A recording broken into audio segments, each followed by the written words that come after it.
et des mesures pour nos services publics. La taxation des plus riches. Encore une fois, à nos hôpitaux, à nos écoles, 2 services publics en souffrance. Il faut des recettes supplémentaires dans l'État. Donc Sébastien Lecornu a dit donc, pas de taxe Zuckman, pas de retour de l'impôt sur la fortune. Je ne fais pas, je ne focalise pas sur telle ou telle mesure. Taxe Zuckman, ISF, taxation des dividendes, etc.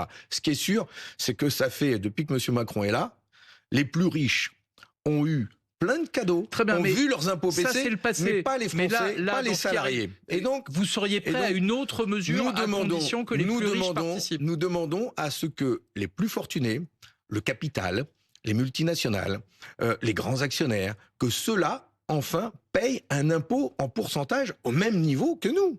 Les 0,1% les plus riches payent moins d'impôts qu'une infirmière, qu'un instituteur, qu'un ouvrier. C'est quand même pas acceptable. Je parle en pourcentage, hein, pas en somme.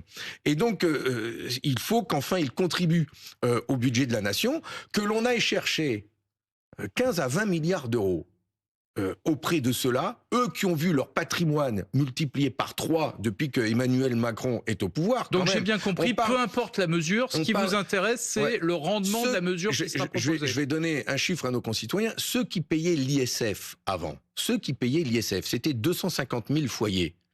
Ils avaient 1000 milliards d'euros de patrimoine taxable. 1000 milliards pour 250 000 familles. On peut en prendre 15 à 20, hein. Il va leur en rester un petit peu quand même. Hein. Alors, et on a besoin de cet argent pour financer nos services publics, nos écoles, nos hôpitaux.